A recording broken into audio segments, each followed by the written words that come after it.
How to change the wearable parts on your Avid Armor Ultra Series 1 chamber vacuum sealer.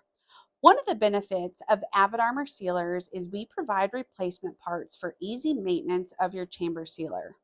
It is important to regularly check your lid gasket, seal bar, and seal pad to ensure they are operating and functioning properly.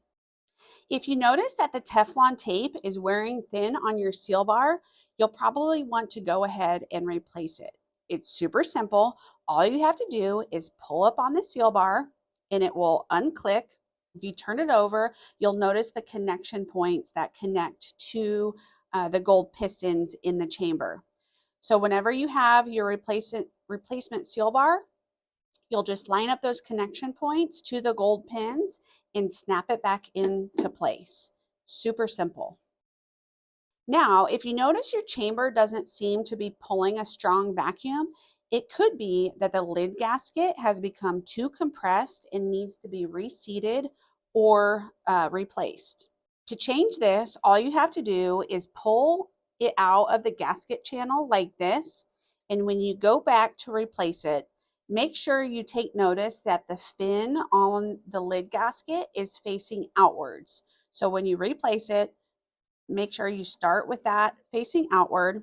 You're going to start with one section and you're going to place it in the gasket channel and work your way around, making sure to press it in.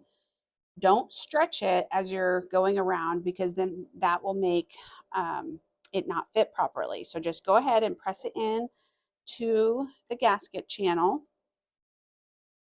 all the way around, and then that's ready to go.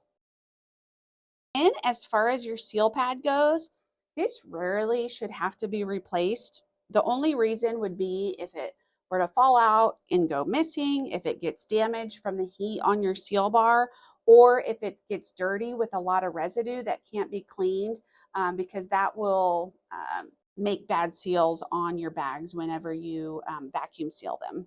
So all you have to do is pull it out on one side of the seal pad holder on the lid.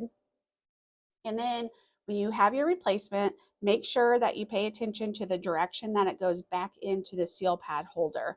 The thicker, broader side is the side that is facing out.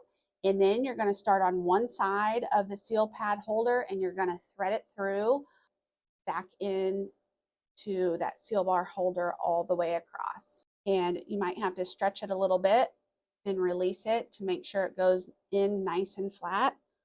And then that's it.